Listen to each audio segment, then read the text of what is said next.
सबसे पहले कंगना रनावत का ये वीडियो देख लीजिए।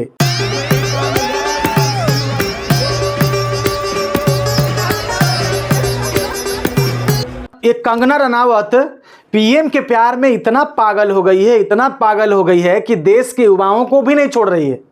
इस देश के सबसे पागल member of parliament Kangana Ranaut ने कहा है कि इस देश की जो युवतियां हैं, खास करके देश के जेनजी लड़कियों को टारगेट इन्होंने किया है और कहा है कि इस देश की जो लड़कियां हैं वो गटर छाप है। मैं कंगना से सीधे तौर पर पूछना चाहता हूं कि इस देश में 2-4 लड़कियों ने जब गलती कर दिया, 2-3 लड़कियों ने जब गालियां दी, गलती की, तो 2-3 लड़कियों के वजह से क्या तुम पूरे देश के लड़कियों को बोलोगे गटर छाप?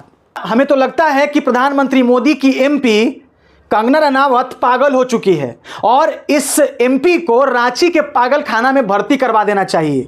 ये वही कंगना जिन्होंने स्वतंत्रता सेनानियों का अपमान किया था।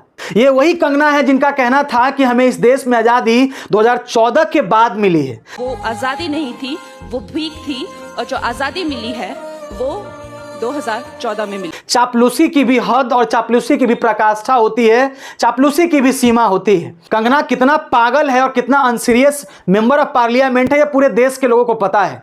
कंगना को किस लिए टिकट मिला था और क्यों सांसद बनाया गया, यह पूरे देश के लोगों को पता है। कंगना ने कितना पागलपन किया मुंबई में रह करके और पूरे देश के सामने ये पूरे दुनिया ने देखा। और आपने जो वीडियो देखा उसमें साफ साफ पता चल रहा है कि गटर छाप आखिर है कौन।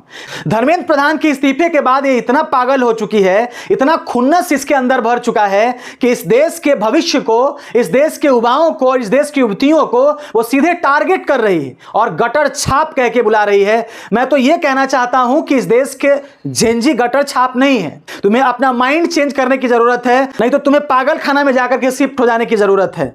हमें तो समझ में नहीं आता है कि एनडीए में ही ऐसे ऐसे पागल एमपी लोग क्यों भर जाते हैं। टीवी पर बैठ करके इस देश के स्वतंत्रता सेनानी का अपमान करती है।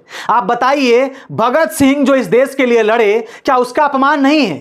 चंद्रशेखर आजाद जिन्होंने अपनी जिंदगी दे दी इस देश के लिए, सरदार वल्लभ भाई पटेल जिन्होंने इस देश के लिए बलिदान दे दिया, बड़े बड़े लेजेंड्स महात्मा गांधी जिन्होंने इस देश के लिए बलिदान दे दिया, बड़े बड़े स्वतंत्रता सेनानी जिन्होंने इस देश के लिए बलिदान दे दिया, उसको इसने अपमान किया। बताइए देशद्रोही कौन है?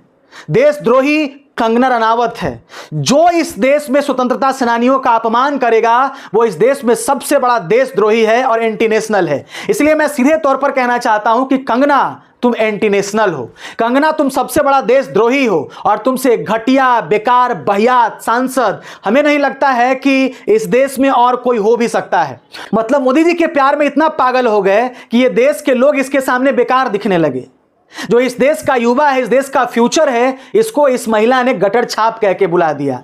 कंगना अश्लीलता की बात करती है, लेकिन कंगना ने कितना अश्लीलता किया है और क्या किया है पूरा देश के लोग जानते हैं कि कैसे ये घर से भाग गई थी और भागने के बाद कहां घूमी और किसके किसके साथ रही और मुंबई में जाकर के बस गई और मुंबई में उन्होंने क्या क्या किया, ये पूरे देश के लोग जानता है। कंगना की अश्लीलता के बारे में पूरा इंटरनेट को भी पता है, पूरा दुनिया को पता है कि कंगना कितना अश्लीलता फैलाई है इस देश में।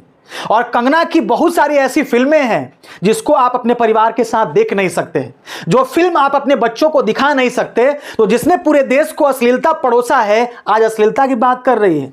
हमें लगता है कि कंगना उस किसान के बेटी का झापड़ भूल गई। ये वही कंगना है जिन्होंने इस देश के किसान के बारे में उल्टा पुल्टा बोला था और जो महिला किसान है उनके बारे में कहा था कि ये 200 पर बिकने वाली महिलाएं हैं। उसके बाद इस कंगना रनावत को ऐसा झापड़ लगा था, ऐसा झापड़ लगा था कि उसको झांव आ गया था। लेकिन झापड़ खाने के बाद भी, लात खाने के बाद भी कंगना रनावत सुधरने का नाम नहीं ले रही है। बाकी ऐसे ऐसे अनसीरियस और बेकार बहियात एमपी के बारे में आप लोग क्या सोचते हैं? अपनी प्रतिक्रिया जरूर दीजिएगा। आज के लिए इतना ही। जय हिंद, जय भारत।